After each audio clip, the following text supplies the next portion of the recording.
গাইবান্ধা পলাশবাড়িতে ৯০ বছরের বৃদ্ধা ফুরকুনি বেগম দিব্যি বেঁচে থাকলেও সরকারি কাগজে মৃত ঘোষিত। দুস্থ মহিলা ভাতার আওতায় প্রতি মাসে সামান্য যে ভাতা পেতেন তা বন্ধ। এতে চরম বিপাকে পড়েছেন ফুরকুনি বেগম। বৃদ্ধার এমন অবস্থায় ক্ষোভ জানিয়েছেন এলাকাবাসী। আর উপজেলা নির্বাহী কর্মকর্তা জানান, বৃদ্ধার সমস্যা মিটিয়ে দ্রুত ভাতা ব্যবস্থা চালু করা হচ্ছে।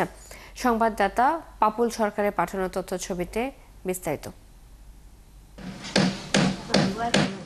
গাইবান্ধার পলাশবাড়ি বরিশাল ইউনিয়নের ভগবানপুর গ্রামের ৯০ পেরোনো ফুরকুনি বেগম হাঁটেন লাঠিতে ভর করে।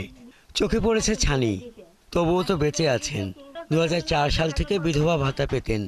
সামান্য সেই ভাতাতে চলতো ওষুধ কেনা থেকে বাকি কেনাকাটা, সেটাও ১ বছর ৬ মাস ধরে বন্ধ। খোঁজ নিয়ে জানতে পারেন উপজেলা সমাজসেবা অফিসের নথিতে তিনি মৃত। যে কাগজে তাকে মৃত দেখানো হয়েছে সেখানে চেয়ারম্যানের স্বাক্ষর থাকলেও নেই কোনো তারিখ। পাশে ইউপি সদস্য ও সচিবের স্বাক্ষর ঘর থাকলেও তাদের স্বাক্ষর নেই। এমনকি সেই মৃত সনদে নেই মৃত্যুর কোনো তারিখ, আইডি নম্বর। টাকা পাই না কিছু না, আমি আসি যাই করতেছি কতদিন হলে, তাই আমার টাকা পয়সা দেয় না। উপজেলা যা দেখি, কম্পিউটার যা দেখি, আমি মৃত্যুই আসি, আমার কাগজপাতি কিছুই পাঠায়নি। সেই না পাঠাতে টাইম ফিল এগুলো করে দিল। আমার কতদিন আমি বাঁচিয়ে আছি, ততদিন আমাকে বিধবা ভাতার টাকাটা দেওয়া লাগবে, তা নাহলে আমি কী করে খাবো। ফুরকুনি বেগমের এমন ভোগান্তিতে স্বজন ও প্রতিবেশীরা ক্ষোভ প্রকাশ করেন। দুঃখের কথা জানান সন্তান। তখন তারা জাস্টিফাই করে দেখছে যে না, জীবিত আছে, তো বললো যে তারপর টাকা পয়সা তো আসেই না, টাকা পয়সা তো পালে না। তারা বললো ঠিক আছে দেখতেছি। এটা সিটারি সারা বন্ধ মাইছে সারা কিছু হয়তো এটার নাম কাটিয়ে দিয়ে অন্য জনের নাম বসে দিয়ে মেম্বার হোক চেয়ারম্যান হোক একটা কামাই করে রেখেছে।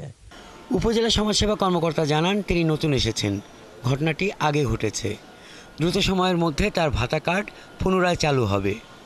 হ্যাঁ, উনি জীবিত আছেন, ব্যাপারটা জানতে পারছি। জানার পরে আমি আমার কর্মীর মাধ্যমে এটা ভেরিফাই করেছি, উনি জীবিত আছেন। বিষয়টি হচ্ছে ১.৫ বছর আগে, আমি যেহেতু ৫ থেকে ৬ মাস আগে আসছি, জানতে পারছি এবং ব্যবস্থাও গ্রহণ করছি।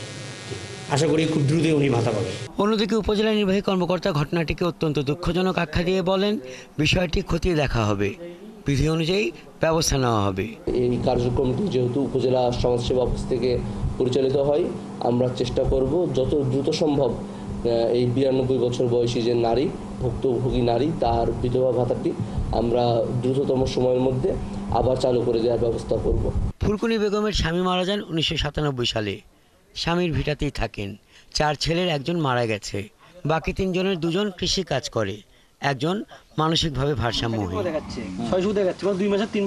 হাসান আহমেদ, ৭১।